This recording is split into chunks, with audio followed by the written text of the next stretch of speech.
नमस्कार, प्रणाम, अस्सलाम वालेकुम और भोजपुरिया के ताज़ा खबर में स्वागत है आप सभी का।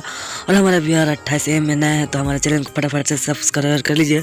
और आज हम बातचीत करने वाले हैं पावर स्टार पवन सिंह और खेसारी लाल के यादव में। तो हमारे वीडियो में शुरू से लेकर एंड तक देखें और बिना समय लिए देखे आपके वीडियो को शुरू कर रहे थे। पावर स्टार पवन सिंह का एक ब्लास्ट सॉन्ग था जिस सॉन्ग का नाम है घाव दे देवे।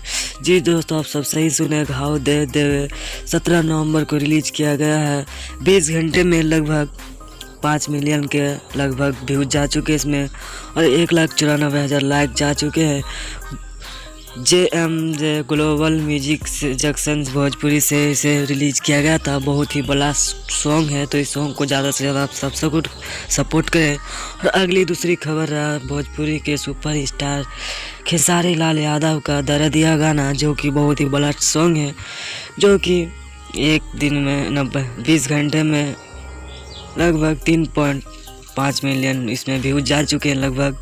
और 17 नवंबर को इसे रिलीज़ किया था वेक म्यूजिक चैलेंज से और ये बहुत ही बड़ा सॉन्ग है। और पवन सिंह का घाव दे देवे खेसारी लाल से टक्कर निकल जा चुका है क्योंकि बहुत ही बड़ा सॉन्ग था पवन सिंह का। इस दोनों गाने के बारे में आप सब क्या कहना चाहेंगे कमेंट में ज़रूर मुझे बताना। तब तक के थैंक यू सो मच। जय हिंद, वंदे मातरम।